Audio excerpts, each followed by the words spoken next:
It is Friday, February 27th, 2026. This is another off-season edition of Baseball Today. That is not my man, Trevor Plouffe. That is my dude, Jolly Olive. I am Chris Rose, producer Dan along for the ride as well. Jolly, it's always great seeing you. Thanks for hanging out.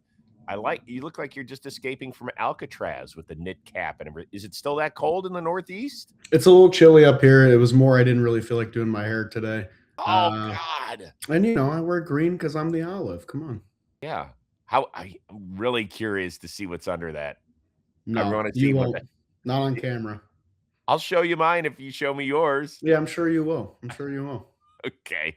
We'll start off with the tip of the cap, even though Jolly won't remove his cap. This happened a few days ago, but the Harrison Bader stuff where he ends up hitting the food truck, dents it, and ends up going out and signing it. That's classic stuff. That is good. But it got me thinking a little bit about food trucks. Thumbs up or thumbs down on food trucks? Big thumbs up. I think some of the best food you can get in the city comes from food trucks. Really? Yes, absolutely. Absolutely. Are there certain ones that you try and go seek out? Yeah, I always look for birria tacos if I'm by food trucks because those always just come great when they're like because these are like hardworking people if they're coming from the Very. trucks. So birria tacos, and then sometimes I'll do like a little barbecue, but mostly it's I look for Mexican food. Okay. All right. Yeah, we have a ton of them in Los Angeles Mm, as well. I don't stop at food trucks very often, but it's in one of my favorite shows, Shrinking. So, great show. yes, excellent show. In fact, one of our neighbors, one of the redhead, she's the best friend of the main character, right? Of what's Oh, that? you're just neighbors with her? Summer, the Oh girl that plays wow, Summer. Yeah, well, she grew up next to us. that's Here. sick. Yeah, one of our closest family friends. So it's pretty awesome. It's Well really cool. connected, Chris Rose. Well, she's the star. We're just along for the ride. Mm. All right, let's get to it. Is Nick Kurtz going to be the newest Athletic to get a contract extension? The AL Rookie of the Year did tell the Athletic that, quote, I am definitely open to it. And Joel Sherman in the New York Post said the Athletics have indeed put a contract extension on the table. We don't know about the dollar figures. We don't know about the terms. He does have less than 1 year of service time, but do you think that anything less than, say, 110 or 120 mil will get it done? Yeah, I think Nick Kurtz has probably already blown past that value. I think a lot of people would agree that he's a top three first baseman in the game, with room to get better. For him, I mean, I understand the allure of getting that extension, but there's so few guys that have turned down the team friendly extension at this point. The only one I can really think of is like Gunnar Henderson, who the Orioles never ended Mm. up locking up. Everybody else that is considered like the young stars of this game, like Bobby Witt Jr., have taken that big boy deal. And Nick Kurtz is definitely, I think, worthy of one. I think the question comes down to if he comes out, doesn't sign the extension, and has an even bigger 2026, how much is he going to be worth by then? He could be setting the mark for most money paid to a first baseman in Major League history. I think one of the questions with Kurtz is probably something that a lot of these young players are dealing with is what is the economic system going to look like at the end of this collective bargaining agreement? Right. Whether we are headed for a work stoppage or not, whether we're going to miss games or not, baseball is going to return. The game isn't just going to dissolve, although it certainly feels that way. Hope so. But right, fingers crossed for all of us here at John Boy Media. But do you think that that makes it more or less likely that he'd be willing to sign? I think definitely more likely because money on the table is money on the table. It's life-changing money. These are guys that are going from making league minimum, especially Kurtz, because he doesn't have the year of service time yet, to life-changing, family legacy changing money. So I think it's hard to not bat your eye at that. And him saying that he's open to it is almost the tiniest bit of tipping your hand and leverage, saying that yeah, I would welcome a payday to stay here because a lot of his teammates have already gotten extended. Soderstrom got an extension, Jacob Wilson got one, Lawrence Butler got one. It's very clear they're trying to keep that talented position core together. And Kurtz, I think, is the piece that ties it all together and makes that lineup one of the surprisingly more fearsome lineups in the American League. Yeah, Plouffe and I talk about this all the time. I don't know how you feel about it, Jolly, but if let's say your Mets game is over or whatever, and you just want to watch baseball and it's 10:30 Eastern at night, right? You're flipping around. When the A's are hitting, you're going to stop and watch. Second half, I watched a lot of Mariners A's games just because they Right. were on late and they were fun to watch.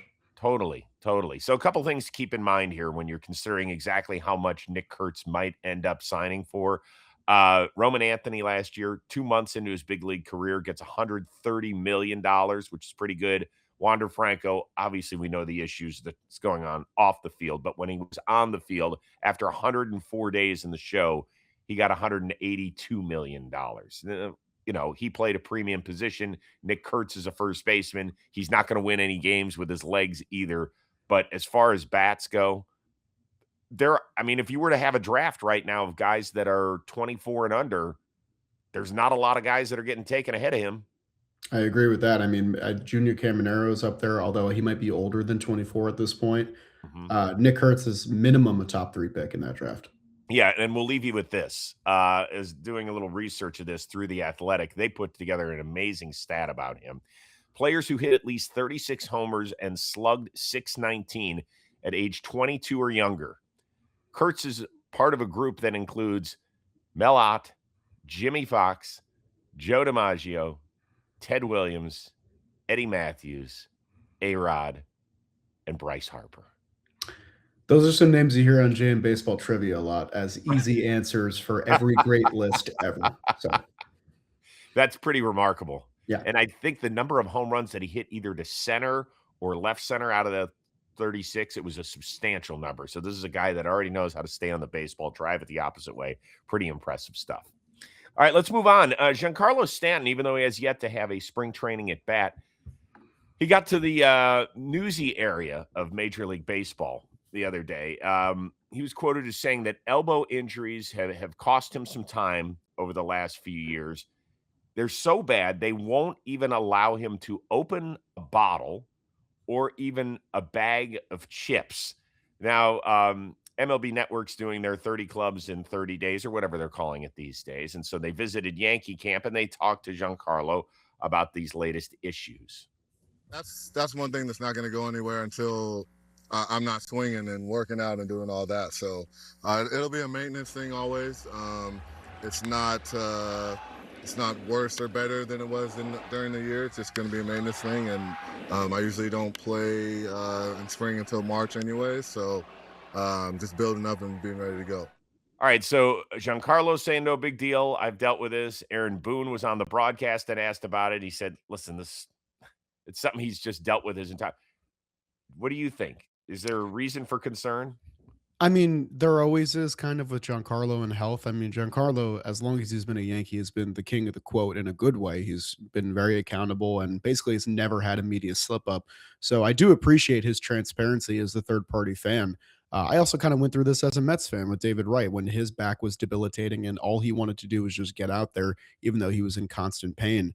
But it is a ticking clock with Giancarlo, and there's a lot of ticking clocks on the Yankees roster. You know, Garrett Cole's getting up there, Aaron Judge is getting up there.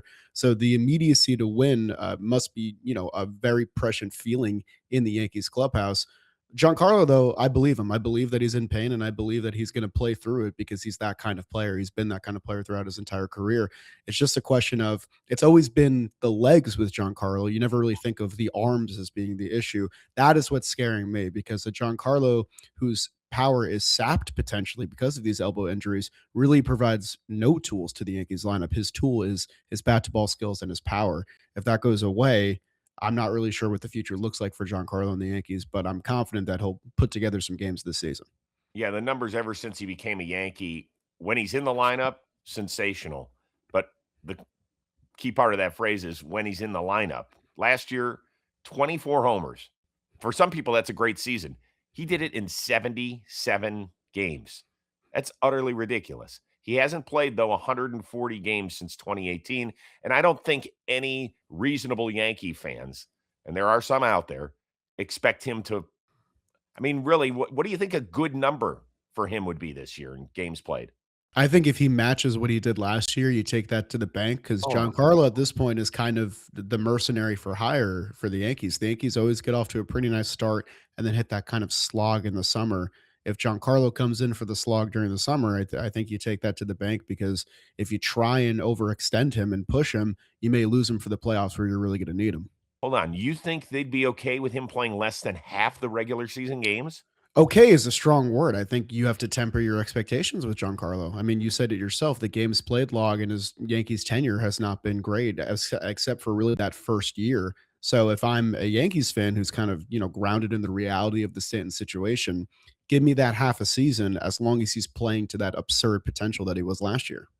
I suppose if I were a Yankee fan, I would sign up for half the season as long as I know that one of the healthy months is October, Yeah, right? I think so too, and it also leaves a good spot of playing time for Ben Rice. You don't have to try and fit him in at first base so much. You can just let him DH. It kind of solves that problem. It also maybe gives Spencer Jones a look, who's been turning heads in spring. So I mean, the Yankees have options. It's just the best option is obviously Giancarlo at DH. Yeah, and when we get to October, few have been more productive.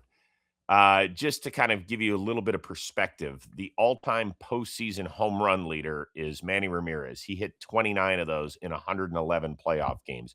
Jose Altuve is next, 27 in 105. Heck, even Kyle Schwarber, he's got 23. He's done that in 73 games, which is an astounding number. Giancarlo Stanton has 18 playoff homers in 44 games. It's nuts. 44 games, and his OPS is over 900 against the best pitching on the planet. I would have So, guessed over 1,000, honestly. yeah, I know. Me too. I think it's something like 926. Also, why don't postseason stats count? It's against the best pitching in the game. It's never made sense to me. Like Well, it Giancarlo should get those 18 home runs. you mean as just tacked on to his Yeah, traditional. absolutely. Ooh. I've always thought that. I think it's ridiculous that they count as exhibition games. So in that case, Fred McGriff would have been over 500 homers because didn't Yes. he got to 490, I think I want to say 492, Hmm. something like that. And he would Yeah. definitely, I would imagine he hit 8 homers in all of his time in the playoffs. Well, we can check. Yeah, we do have the ability. You want to look that up Yeah, while I'll look it up for you. Yeah, look that up while I let everybody know that today's episode is sponsored by Amazon. So when life throws you a curveball, Amazon's everyday low prices on essentials helps you save the day. Amazon has simply everything you need whenever you need it. From planned purchases to unexpected moments, they have got everything in one place, saving you time and money so you can focus on what matters most. I'm going to give you a for instance. Y'all know that I was with Jolly and Dan Rourke and Robbie Scirocco like a week and a half ago out in Arizona for spring training. Then we went and filmed Blitzball Battle 8 out on the East Coast. Then I immediately jumped to Indianapolis to cover the NFL Scouting Combine. You know what I didn't bring with me? Enough of my heart gummies. So I had to order it. I had it sent here, and now I am heart healthy. Thank you so much, Amazon. So that's the deal. They got it all covered from tech to clothing to daily needs, anything else you need to prepare for the start of the baseball season. Amazon, once again, has everything you need all in one convenient place. It can deliver right to you, maybe even a hotel you're staying at in the Midwest, anytime, anywhere. So whether it's routine shopping, handling life's curveballs, shop Amazon and save on essentials. Save the everyday. All right, Jolly turned into our research expert. Final verdict? 10 playoff home runs for Fred McGriff puts him at 503. I like your call on this. There's a lot of such cases. I wonder how many more guys. I mean, Dale Murphy didn't see the playoffs very often. I think he finished at 398 in the home run total. And people had said that if that two-time league MVP got over 400, that would have been good enough to push him into the Hall of Fame, which to me seems utterly preposterous. But what do you see on Dale Murphy playoff homers? I doubt I see 162 games 4 years in a row, and I always like that. Playoff home runs, I don't even know. none. Yeah. He played 3 playoff games in his career. Well, what year is that? 82? 82. Yeah. Interesting stuff. Really. All right. Good work, Jolly. You know what? People leave it in the comments. Would you like to add the playoff homers to your statistics? Or do we I'm just. curious what people think. Yeah, I am too. I mean, they don't do it in any sport, but it does make sense. It's the most important games of the year. And as we mentioned, usually against the best pitching on top of that. Okay, cool. All right, this is a great little story. Back in December, Max Scherzer's daughter, Brooke, who's 8 years old, wrote a letter to the Blue Jays. Dan, I think we've got a little, there it is, talking about how much she and her family love Toronto. Please bring my daddy back. We had such a good time. We love everything. I mean, first of all, Jolly, you're not a parent yet, but No, I imagine that even your heart fluttered a little bit when you saw this little girl write this letter. it's very sweet. It is very sweet. And guess what? It worked. It worked. Max Scherzer is back on a 1-year, $3 million deal. He could earn up to $10 million in incentives. Here is one happy Max. Just didn't know how it was going to unfold. I was going to be very, very picky of where I wanted to play, and if things didn't work out that way, maybe we'd have a different conversation. But things did, and obviously Toronto was definitely a team that I wanted to come back to and join. And absolutely loved all the guys and what we did last year, and it was a great fit for not only myself but my family as well. Okay, are you surprised that even though he loved that team, loved that city, and was a part of their World Series club, that he went back to a team that already has 5 starting pitchers in the fold and a couple that could join the rotation ahead of him? Honestly, no. I think it's a really good fit for a number of reasons. One, I think it's a good culture fit for the Blue Jays. I feel like his presence in the clubhouse really legitimizes any team that he's on. The Mets felt that when he was brought in 2022 as like a turning of the page, a new chapter. And Scherzer, you can tell by all the playoff clips coming off the mound in the dugout being a psycho. Those guys love him. Those guys love having him around. But I also want to see him kind of fulfill his Clayton Kershaw era of his career, where he kind of becomes this guy that's going to come in maybe June and July and be sort of a reinforcement, because you can never have enough starting pitching. Last year, Clayton Kershaw was the best Dodgers starting pitcher for like 2 months when they were going through an assortment of injuries. In a perfect world, none of the Blue Jays pitchers get hurt, but we don't live in that perfect world. So I like their 5 of Gosman, Cease, Savage, Berrios, and Ponce. But behind them now, they basically have another 5 building in Shane Bieber, Bowden Francis, Max Scherzer, Ricky Tiedemann. I mean, they have options. And I think if you're going to be a team that's vying for a World Series, you cannot go into the year with just 6 starting pitching options that you like. You need closer to like 10. The Dodgers have been doing that every single year. And teams, I think, are finally starting to catch on that, yeah, these 1-year flyers, you might not have room for them initially. You'll find room. Max Scherzer will make probably 15 starts for the Blue Jays this year, and those 15 starts will probably be big for them. Yeah, he ended up making 17 last year, had an ERA of 5.19, but started to discover, remember, he had that little thumb issue. By the way, Francis is out the year, so you can knock him out, unfortunately. He's dealing with an arm injury. We'll see him hopefully in 2027. Hopefully we'll see most of the players in 2027. Once again, fingers crossed on that one. But so when you're 41 years old and you're a multi-time Cy Young Award winner and you've already won a ring, there's 2 things I think you're keeping in mind. I don't want to speak for Max because he certainly does that as eloquently as anybody in the sport. Number 1 is you still want a chance to win. I mean, for God's sakes, even if he doesn't make a ton in incentives, Max Scherzer is good. Like financially, fine. So whatever he adds to the kitty, good for him. He wants to make sure that he still has a chance to win. And I think that all of us can say that the Toronto Blue Jays, we would be shocked if for some reason they aren't fighting for a playoff spot come September. Number 2, and maybe this is actually number 1, is when you've got a family, you want to make sure they are happy and taken care of. And when you find a place that does treat your family exceptionally well, and when your 8-year-old daughter is writing a letter that says how much she loved it and doesn't mind being uprooted and doesn't mind going somewhere and doesn't mind leaving her friends behind, that means the world. And he probably would play for free based on that letter alone, right? Yeah, Um, absolutely. that's a big part of this. So, I think we have to remember as baseball fans that there's a lot that goes into these decisions. These guys just magically appear on our TVs or however you stream your baseball games out there. But how they get to that point can be an arduous task. Do they get paid handsomely for certain sacrifices they make? Absolutely. And they wouldn't trade spots with most of us baseball fans in a bit. But at the same time, we have to understand that there's a lot of things that go through that, and particularly when you're 41 years old, and I think Max has got 4 kids, if I'm not mistaken. You start thinking about their needs because they have thought only about yours for such Yes. a long time. And that seems like a very healthy clubhouse, a good city to be Yes. in as well. And I think that, the symbolic nature of the daughter letter kind of just brings the whole thing home of Scherzer. That's where he belongs right now in his career. Sort of like, it's not the same situation, but at this point in his career, it felt like Justin Verlander belonged back in Detroit, and that's where he is, and it feels right. And it makes me, my baseball fan heart, happy when those situations come to fruition. The last point I would make, and I said this when there were rumors that Max was close to signing with Toronto, I really wonder what it means for Lauer. I mean, he was pissed when he got pulled last year from the rotation. He went public with the fact that he thought it cost him financially in arbitration, that he lost his case because of that. He had to move to the bullpen. And now the guy wants to start, and he sees them bring in Cody Ponce, who's been working overseas the last few years to get his game back. And we've seen what that has meant for the likes of a Merrill Kelly. I mean, it's turned them into a totally different pitcher. Miles Michaelis, guys who have had now really solid careers since they come back to the States. But if you're Lauer, you're like, hold on.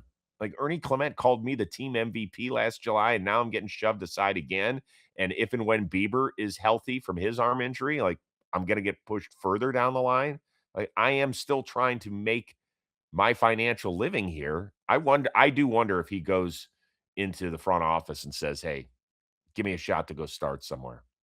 Maybe, but I also just think it's the price of winning. Like the Blue Jays have a really, really good roster, and part of having a really good roster is just a lot of depth. And Eric Lauer is part of that depth. I mean, he could be the number 2 on the Rockies. He could be the number 5 on, a team that could compete for a playoff spot. Mhm. I have the Blue Jays as a shoo-in in the American League, and I think if I'm a player and my number one goal is to compete and win, I would want to stay there and fill any role that I can get.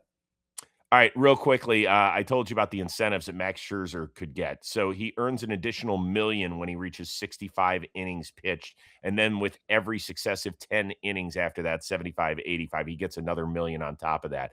End of the year, Max is guaranteed $3 million. How much does he end up earning? I think he probably gets to, let's say, 6 million, because that would put him at 95 innings. Is that right? Wow. Yeah, yeah. Yeah. Jolly way to do some math on the fly. Yeah, I think that, yeah, thank you very much. I think that Scherzer last year, he was dealing with the blister, if I'm not mistaken, Yeah, and that's that kind of messed up his workload. He probably would have pitched more. It ended up helping him in the playoffs because he said that the layoff kept his arm fresh for October. But I still think Max Scherzer has a close to an 100 inning season well in his bag. And I think it works out for both sides because the adage in baseball is that you pay $10 million for one win above replacement. If Max Scherzer pitches near 95 innings, he's going to be worth that. And I think both sides are going to be happy because that's just what starting pitching costs. So I think both sides, I think it's a really good deal for both sides. Yeah, he threw 85 innings last year, and I think that's exactly where he ends up. So I think he's a $5 million man, which at that age, with that bank account, ain't so bad. Yeah. All right, it's time right now for our weekly SoFi Spotlight of the Week. And Wednesday's edition of Talking Baseball Jolly had a lot of people around our offices buzzing for several reasons. Jake and Trev were doing their show, and look, everybody knows that the Dodgers are the best team going into this season. Now, Jake was asked about who he had at number 2. I went with the Milwaukee Brewers. Oh my gosh. Oh my God. Jackson Chourio gets ignored as one of the young stars of this game. I think he's been 20-20 his first 2 years. William Contreras is one of the best catchers in the game. We know who Yelly is. Frelick and Terang are like day in, day out. I just know what this team is going to be year in, year out. This is a really good team, and I believe in it. Is he nuts? He's a little nuts. I think that, we should respect the Brewers. They win the Central every year. They're doubted every year. The projections on them are very low this year. I saw somewhere 82 and 80, which I just don't believe at all. They're very clearly still a top 10, even top 5 team. But they proved that they are not the number 2 team in baseball when they went into the NLCS and got shellacked by the Dodgers, because there were teams that put up better efforts against the Dodgers in the very same postseason, those teams being the Phillies and the Blue Jays. With the Brewers, I'd still really closely compared them to the Cubs. I know they just beat the Cubs, but that Cubs lineup is a lot deeper. I got to see a full season from Andrew Vaughn. Luis Rengifo's hitting 7th in the Brewers lineup. They just traded their ace to the Mets. Like, there's a lot of pieces out right now that we need to see a lot of steps forward from guys like Logan Henderson, Jacob Mizorowski. Like, there's a lot to be proven on a team that goes out there and wins every year. So I have no issue calling them top 10, even top 5. Like, I think I would comfortably put them 5th and not feel too bad about it. But 2 is a ridiculous statement. So we both saw Andrew Vaughn out in spring training, And we were just talking a little bit off camera, and I said, nobody's going to pick you guys. And he goes, love it. I said, I'm definitely not going to pick you. He goes, great, don't. And anybody that is a Brewers fan that has watched this show over the last several years, I just have a hard time believing in a franchise that continues to lose players, whether it's via free agency or trade. And are they a solid team? Absolutely. Are they still a top 10 team? They were the best team in baseball a year ago in the regular season. Yes, I will put them in the top 10. I don't think I'll have them winning the division, but I will, I'll give my playoff ideas coming up. But they're right there in the wild card mix for me. But I cannot, in good faith, put them as the second best team in baseball. To be fair, you think Cleveland's going to stink every year, and every year they make the playoffs. So, but they do stink. When they make the playoffs. Hold on one second. When their mantra is we just find ways to win, that's not a blueprint. That's a prayer. It's a prayer that's been working a lot, Rose. I get it, but sometimes it doesn't make sense. Does it make sense what the Brewers have accomplished over the last several years based on the number of good players that they have either gotten rid of or have seen walk out the door? Does it make sense? I think they're less a team built on good players and more a team built on identity. And their identity has always been aggressive base running, spotless defense, crazy arm angles out of their bullpen, and starting pitching that does enough every year. So it'll be interesting. You guys can give us your preseason top 5 power rankings. I would be curious to see how many fans of ours in our community has them listed as number 2 or even top 5 in the list, because I have a hard time going there. Top 5 maybe. I'm interested. I know you are. So who else? We've got Toronto. Do you have Philly? I think you have to shoe in LA and Toronto. I don't have Philly in the top 5. Not this version of the team. Yankees? Yankees are a top 5 team for Seattle? me. Yeah. And then I think you interchange Milwaukee, Detroit, Chicago for that 5th spot. Okay. Yeah. Maybe. All right. So Trev and I have talked about this before. I'm involved in crypto, but sometimes those trading platforms, they feel complicated. It could be a little overwhelming. Well, there's good news for you out there. SoFi is the first nationally chartered bank where you can buy, sell, and hold cryptocurrency all in one simple app. You can access over 25 cryptocurrencies all on one federally regulated platform with the safeguards of a bank. And that has always been the question with cryptocurrency. Can you feel safe about it? And the answer is yes. SoFi provides in-app guidance to help you learn as you go so you can invest smarter. The best part in all of this, it can be done in the same SoFi app as the rest of your finances. You got to love that. So get in this world. We dabble in it. It's something that actually Michelle takes care of for us. Hopefully we're making some good coin along the way. Now, I do need to let you know that crypto is inherently risky. You need to make sure that it is right for your financial situation. So do that. If you are ready to explore crypto with SoFi, visit SoFi.com/JohnBoy to start your crypto journey. As a special bonus, right now, SoFi is giving away $100,000 in Bitcoin each week. That is through the end of March. Open an account today to claim your share. Big news for CC Sabathia over the last few years. First, he was a first ballot Hall of Famer. That was really cool. He's one of everybody's favorites. He was a intense, determined pitcher, but also a fun-loving guy and a great leader. Well, he is also going to have his number 52 put in Monument Park. He will be retired by the New York Yankees, the 23rd number retired by that prestigious franchise. Reactions, though, Jolly, have been a little bit mixed. Are you surprised that CC got the honor? I'll say I'm pleasantly surprised because I do think he's deserving. I mean, I think if you look beyond numbers, I think CC makes a ton of sense to be in the Yankees Hall because he's basically the glue that really fixed the team in 2009. Like part of the reason he was signed and so aggressively pursued by the Yankees is because of how fractured their clubhouse was before players like him and Teixeira and Burnett got there. And that, I think, really glued together the 2009 team, which is the last team of glory in Yankees history. Workhorse every year, went through a lot of evolution in his Yankees time, really identifies himself as a Yankee, even though, he was a Cy Young winner with a different team, and also just loves New York and kind of embodies New York through his personality and everything that he exudes. So why wouldn't you want a guy like that to have his number retired and honored on a day. So I'm happy for CC. I know we're kind of close to the family in a certain way, but I think he's well deserving, and I was pleasantly surprised. Yeah, I am too. The numbers, you're right. He's 10th all time in wins in franchise history. He's 4th in strikeouts, which are both really, really good. Some would say, it doesn't feel like enough, particularly when you look at some of the Yankee greats. So I think you have to adjust that thinking, right? Because so few guys play just for one team. Back in the day, when so many of those guys literally earned their stripes and eventually had their numbers retired in Monument Park, it's because they spent, if not their entire career, 85 to 90% of it there. And that's not the case with CC Sabathia. You know, he did start off his career with the Cleveland Indians. You mentioned that he won the Cy Young there. He was helpful in turning that franchise around. He spent only a couple of months in Milwaukee, but people still talk about that 2008 run that he helped them get on. And then he goes up to New York and he actually made it his home. You know, he's a West Coast guy, and people were curious. You might not be old enough to remember when he signed there, Jolly, but when he signed there, people were shocked. People thought that he was going to go back to the West Coast. That was going to be it. California dude, why not? Well, he wanted that, and he said it from day one. I want to go to a place where expectations are all the way up here. And he delivered.